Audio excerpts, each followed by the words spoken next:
베끼는 걸로는 세계에서 유명한 국가가 있죠. 바로 중국인데요.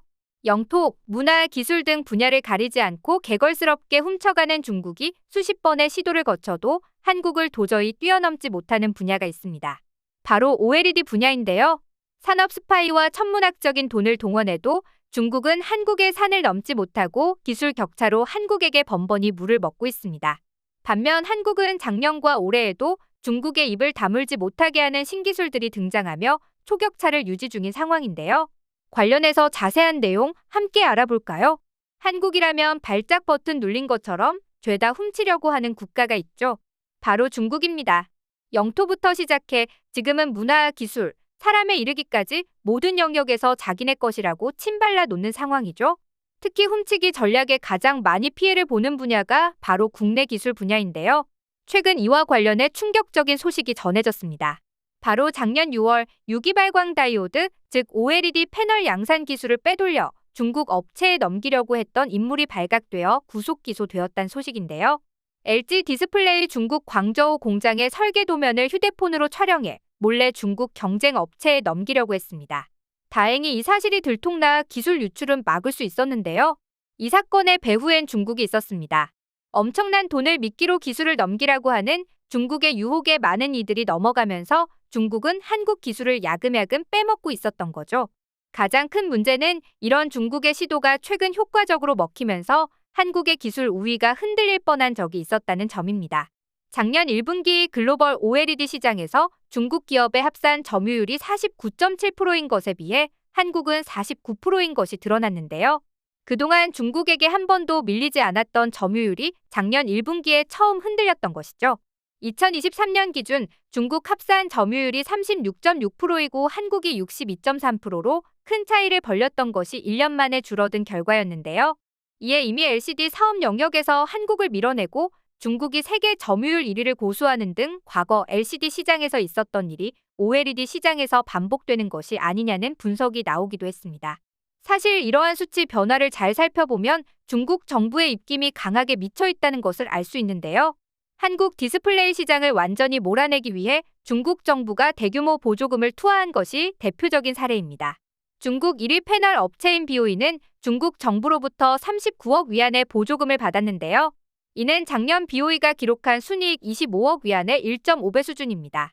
순이익에서 설비 투자 비용을 충당하는 일반 기업과 다르게 중국 정부의 비호를 등에 업고 보조금으로 설비 투자를 감행, 빠르게 대규모 공장 건설 및 인력 충원이 가능했던 것이죠. 그렇기에 힘의 균형에 있어서 중국 기업이 생산량이 더 많을 수밖에 없었습니다. 이뿐만 아니라 전통적으로 한국 디스플레이 패널을 사용하던 중국 기업들이 한국 디스플레이를 사용하지 않으면서 점유율 문제가 불거진 것인데요. 샤오미, 오포, 비보를 비롯해 화웨이와 같은 전통적인 거래 기업들이 중국 정부의 입김 때문에 한국산 디스플레이가 아닌 중국산 디스플레이를 쓰면서 점유율에서 차이가 발생한 것입니다. 정치적인 압력에 의해 점유율이 뒤바뀐 것이죠. 어떻게든 한국의 영향력을 덜어내려는 중국의 노력이 빛을 본 것이라 할 수 있는데요. 그러나 아쉽게도 잠깐 한국을 초월한 것일 뿐 기술 격차는 여전히 한국이 우위입니다. 과거 2014년 시진핑이 한국을 방문했던 시기 한국 OLED TV 제품을 보고 큰 충격에 빠졌는데요. 머리카락 두께처럼 얇은 패널에 선명한 이미지가 나오는 것을 보고 중국은 연신 TV가 얇네요라는 말을 하며 굳은 표정을 지을 뿐이었죠. 그 이후 중국이 한국 OLED 시장에 도전하며 몸집을 키우며 한국의 아성을 넘으려고 노력했습니다. 산업 스파이가 기승을 부린 것도 이 시기 이후죠. 하지만 이때도 한국의 OLED 기술은 전 세계에서 1등이었고 2025년인 지금도 한국은 OLED 기술에서 1등 기술력입니다. 중국이 무던히도 한국 기술을 훔쳐 역전하려고 해도 한국 기술자들의 노력 덕분에 기술 격차를 유지할 수 있었죠. 작년 상반기 주요 프리미엄 OLED 시장에서 한국의 점유율을 보면 잘 알 수 있는데요. 스마트폰, 태블릿, TV 등 주요 프리미엄 OLED 제품에서 한국산 디스플레이 점유율은 무려 91.7에 달합니다. 평균 점유율 91.7이라는 말도 안 되는 수치는 사실상 OLED 시장을 한국이 점령하고 있다고 해도 과언이 아닌데요. 2위인 중국은 8.3%를 점유하고 있을 뿐입니다. 주요 IT 품목에 사용되는 디스플레이는 중국산이 아닌 한국산이 최고라는 것을 수치로 증명한 것이죠. 이를 가능하게 했던 것은 투스택 텐덤이라는 기술 때문입니다. 텐덤 OLED는 레드, 그린, 블루, 유기 발광층을 2개 층으로 쌓는 방식으로 장수명과 고휘도를 구현해 기존 1개 층인 OLED 패널 대비 내구성과 성능이 뛰어난데요. 이 기술은 현재 LG 디스플레이와 삼성 디스플레이 등 국내 업체만 소유하고 있는 기술입니다. 중국은 흉내 내고 싶어도 도저히 흉내를 못 내는 기술이죠. 게다가 최근 트렌드에 발맞추는 것도 빼먹지 않고 있는데요. AI가 IT 업계의 트렌드로 자리 잡은 상황에 OLED 국내 생산 업체도 이를 반영했죠. 인공지능에 적용 가능한 저전력 디스플레이 생산과 연신율을 확장한 스트레처블 디스플레이 도입을 선언하며 국내 업체는 초격차를 벌리겠다는 포부를 드러낸 건데요.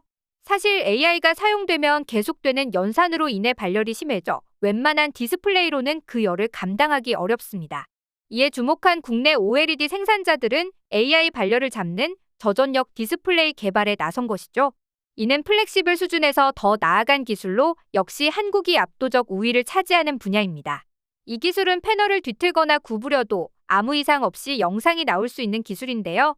전기차나 차세대 IT 디바이스에 꼭 필요한 패널이죠. 여기서 끝이 아닙니다.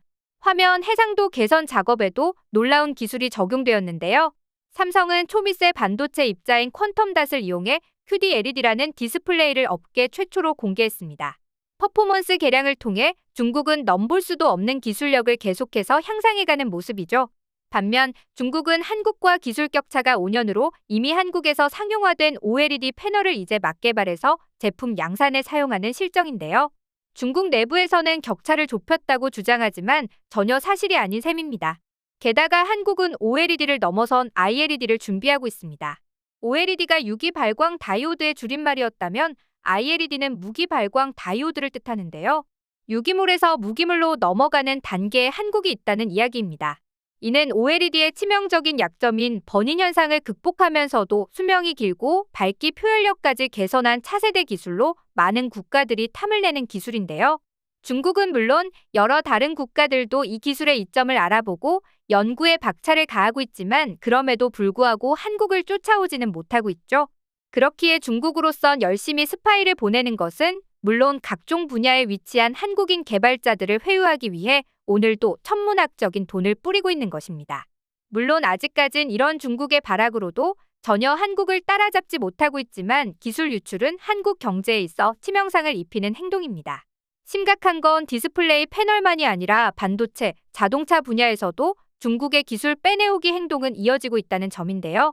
작년 7월 경찰청 국가수사본부에 따르면 2024년 상반기 검찰로 송치한 해외 기술 유출 사건은 모두 12건으로 이 가운데 10건이 중국과 관련된 사건이었습니다.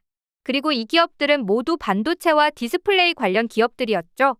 유출 기법들도 혀를 내두르는 수준이었는데요. 기술을 찍어가거나 USB를 통해 빼내는 것이 불가능해지자 아예 도면을 머릿속에 기억해 A4 용지에 옮기는 작업을 하는 등 전자장치로 확인하기 어려운 수법들까지 동원 중이었죠. 하지만 점점 핵심 기술력이 중요한 경쟁 과제로 떠오르는 가운데 기술 유출을 막는 것이 그 무엇보다도 중요한 사안이 된 현재인데요. 중국의 파렴치한 수법에 넘어가지 않고 기술 주권을 지키는 것이 중요한 가운데 많은 한국 기술자들이 달콤한 감언이설이 속지 않고 기술을 지키기 위해 힘을 써주길 바랍니다. 오늘 영상도 시청해주셔서 감사합니다.